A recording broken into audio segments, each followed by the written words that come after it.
Bonjour à tous, alors aujourd'hui je te propose un petit exercice sur les limites de suite. Donc l'objectif de cet exercice c'est d'utiliser le théorème de comparaison.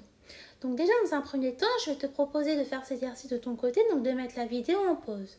Lorsque tu auras terminé de faire cet exercice, je t'invite à mettre la vidéo en mode play afin de pouvoir voir la correction avec les explications. Je suppose que tu as eu le temps de faire cet exercice, donc nous allons pouvoir corriger cela ensemble. Alors ici on nous donne une suite Vn qui est égale à la racine carrée de exponentielle de 2n plus exponentielle de n plus 1. La première question qu'on nous demande ici de faire, c'est de montrer que pour tout n entier naturel, on a exponentielle de 2n plus exponentielle de n plus 1 qui est supérieur ou égal à exponentielle de n le tout au carré. Regarde, déjà on sait, on va déjà dire pour tout entier naturel n supérieur ou égal à 0, on sait quoi? On sait que exponentielle de n plus 1, c'est supérieur ou égal à 0. Pourquoi? Parce qu'on sait déjà que la fonction exponentielle, c'est une fonction qui est croissante sur 0 plus infini. Donc, on peut conclure quoi? Comme on veut ici avoir exponentielle ici de 2n, exponentielle de 2n plus exponentielle de 2n plus 1, et on a déjà ce morceau-là, il nous manque ce membre-là. Donc, ce qu'on va faire, c'est qu'on va rajouter exponentielle de 2n de chaque côté. Ce qui va nous donner exponentielle de 2n plus exponentielle de n plus 1 supérieur ou égal à exponentielle de 2n. Or, on sait quoi? On sait, d'après une propriété qu'on avait vue en première, une propriété sur les fonctions exponentielles, donc les propriétés algébriques.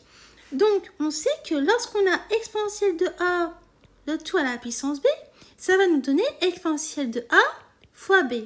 Donc, ça veut dire quoi? Ça veut dire que exponentielle de 2n, tu es d'accord avec moi qu'on peut l'écrire sous la forme de exponentielle de n, le tout au carré.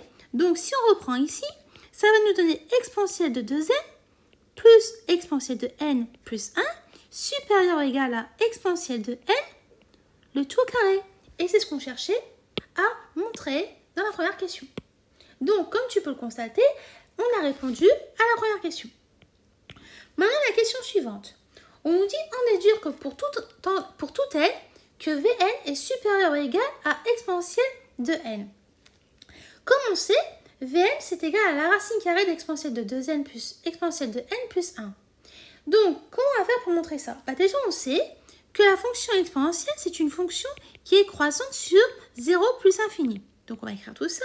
On sait que la fonction exponentielle est croissante sur 0 plus l'infini. On sait quoi d'autre? On peut dire aussi que pour tout entier naturel n supérieur ou égal à 0, on peut dire aussi que exponentielle de n plus 1, c'est supérieur ou égal à 0. Et en plus de ça, automatiquement, on retrouve ce qu'on avait fait à la question précédente, c'est-à-dire qu'on peut aussi écrire que ça, c'est équivalent aussi à dire qu'on a exponentielle de 2n plus exponentielle de n plus 1 qui sera supérieur ou égal à exponentielle de 2n. Mais cette écriture-là, tout à l'heure, dans la question précédente, on l'avait transformée sous la forme de exponentielle de 2n plus exponentielle de n plus 1 qui sera supérieur ou égal à exponentielle de n le tout au carré. Mais nous, ici, notre Vn, c'est racine carrée de exponentielle de 2n plus exponentielle de n plus 1. Donc, ce qu'on va faire, c'est qu'on va mettre la racine carrée de chaque côté. C'est-à-dire qu'on va avoir racine carrée d'exponentielle de 2n plus exponentielle de n plus 1 qui sera supérieur ou égal à la racine carrée d'exponentielle de n le tout au carré. Or, on sait quoi? On sait que ce morceau qui est ici, ça correspond à Vn. Donc déjà, on peut écrire que c'est Vn. Qui sera supérieur ou égal à quoi? Comme tu sais, la racine carrée, ici avec le carré, automatiquement, le carré va sauter grâce à la racine carrée. Donc, on va dire que Vn sera supérieur ou égal à exponentielle de n. Donc, là, on a répondu encore une fois à la question parce que c'est ce qu'on cherchait à montrer. La question d'après, on nous dit employer un théorème de comparaison pour conclure sur la limite de la suite Vn. Pour déterminer la limite de la suite Vn, il faudrait déterminer la limite de quand n tend vers plus infini de l'exponentielle de n. Donc, on va écrire ça. On va écrire, on sait que,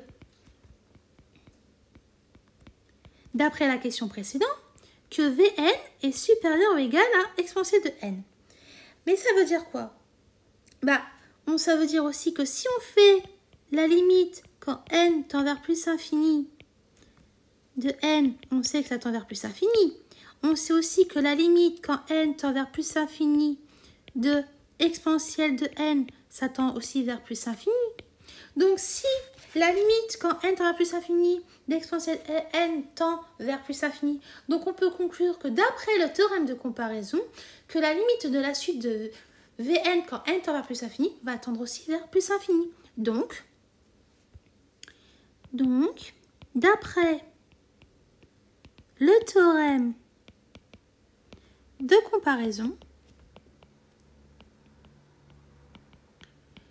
la limite quand n tend vers plus infini de notre suite Vn est égale à plus infini. Et voilà, on a terminé la correction de cet exercice. Donc déjà, j'espère que tu avais réussi à le faire avant de voir la correction. Et si ce n'est pas le cas, j'espère que tu as compris la correction que j'ai pu te donner ici avec les explications. Et je te dis donc à bientôt et au revoir.